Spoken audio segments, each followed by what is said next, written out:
everyone, welcome to the Sunday Guardian show. I'm Joyeeta Basu, editor of the newspaper The Sunday Guardian. Today I will discuss something on which I know opinion is divided, in India especially. I'm talking about India's participation in Russia's Vostok 2022 military exercises that are taking place right now. Now, opinion is divided because while there is a belief that participating in this exercise is about proving our strategic autonomy, we are telling the world that we are not aligned with anyone, that we will choose our partners according to our national needs. Now, there's a contrarian view that India should have taken into account the China factor and also thought of the message we are sending out to the world at a time when Russia-Ukraine war is still going on. Now, let me start with the China factor because China is a participant in these exercises. As an Indian, I do not understand why we have to participate in a military exercise that involves a country that is our sworn enemy. And don't tell me it is not our enemy. Now show me one action that China has taken internationally that can be construed as being pro-India. They're consistently anti-India. Now, don't also tell me that we have to manage our differences because we share a 3,000 kilometer long border with them, that we cannot afford to anger China. Now, did appeasing China stop tumor in 2014, Doklam in 2017, and Galwan in 2020? You see, the common complaint from Indian think tanks and policy analysts is that our foreign policy establishment is too cautious, too wary of angering China. But the problem is that the Chinese take such appeasement as our weakness. Now, they are a bully. And the only way you can counter a bully is to stand up to him or her. And it is not that we are not standing up to China. We are. Now think of the apps ban, the action being taken against the unethical business practices of the Chinese mobile companies, our participation in the Quad, planning to send our Navy to the South China Sea for military exercises with foreign nations there. Even our generally diffident diplomats have started giving uncharacteristically sharp replies to the Chinese, as they did recently, asking if the lack of a particular ambassador's diplomatic etiquette was his personality trait or was reflective of the national attitude. That's a very strong statement. Now, hence, all the more reason we should ask the question, why are we then sending confusing signals by joining hands with China in a military exercise?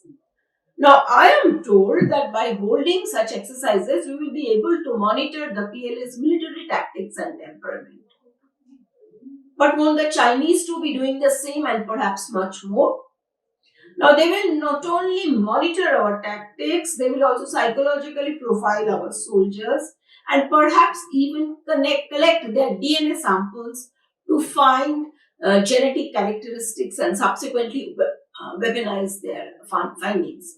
Now, don't think this is science fiction I'm talking. The Chinese are infamous for conducting experiments that will unethical biological experiments while trying to create super soldiers. The American intelligence has been saying this. Now, I'm also told that these military exercises may not mean much militarily, but it's more about sending out a message. Fine. What sort of a message are we sending out? First of all, against which enemy are we participating in these exercises or adversaries? The West, against our Quad partners, the US, Australia and Japan, which obviously Russia and China are participating.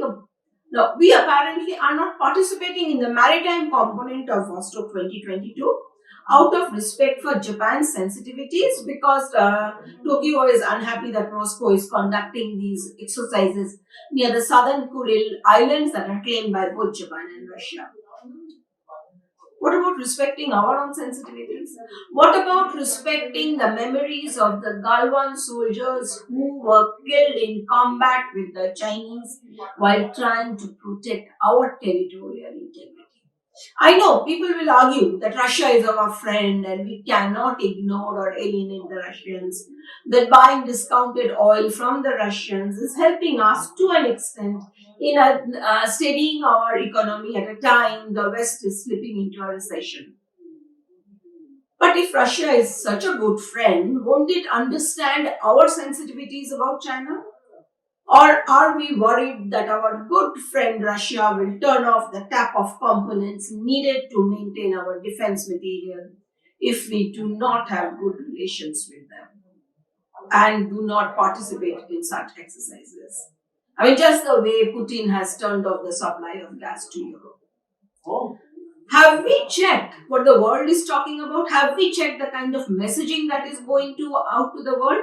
That Russia, China, and India are coming together to form the world's largest military bloc. Really? Are we doing that?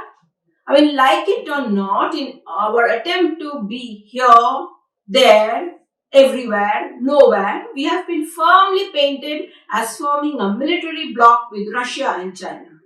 That is the thing. You see, the rest of the world does not understand our diplomatic nuances. Now, I am not going into India-Russia relations. That will be topic of another day. But I have a question. Is this the right time to participate in military exercises with Russia? After all, we are saying that we are neutral in the Russia-Ukraine war and that violence must stop. However, by participating in Vostok 2022, aren't we taking the side of the Russians in their conflict with Ukraine? Now, if all this is about just optics, let's not forget that optics matters. Now, I'm sorry to say, by getting into a situation like this, we may think that we are sending out a message of strategic autonomy to the world. We may think that the world will think that we are carving out our own path. But if you ask me, what we are doing is that we are sending out confusing signals, and our strategic autonomy is starting to look like strategic confusion. Thank you for watching. Until the next time.